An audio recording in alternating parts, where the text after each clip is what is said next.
Now going to question number 7, we always read the prompt first, and here we're looking for the function of the underlined sentence in the text as a whole.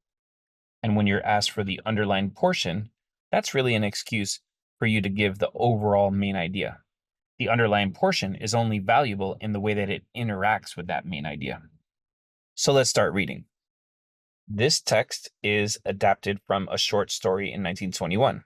John is a child who lives in a town in the woods. Perhaps 10-year-old John was puzzling to the folk there in the woods, for he was an imaginative child and fond of daydreams.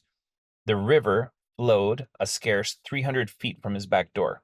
On its banks, at this point, grow numerous palms, magnolias, and bay trees.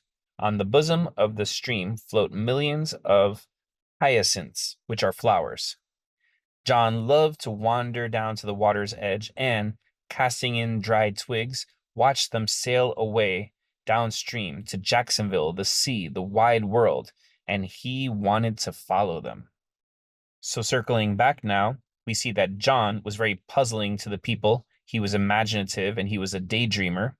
He spent a lot of time on this river, admiring the beautiful plants and everything.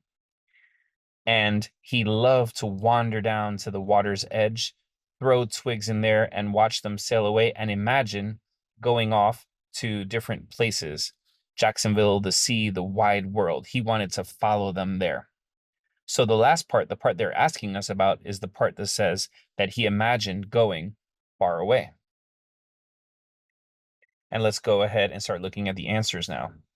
A says the underlined portion is an extended description of a location. Well, it's not describing the location that he's going to visit because it mentioned the locations, but we're not getting an extended location of Jacksonville, the sea, the wide world.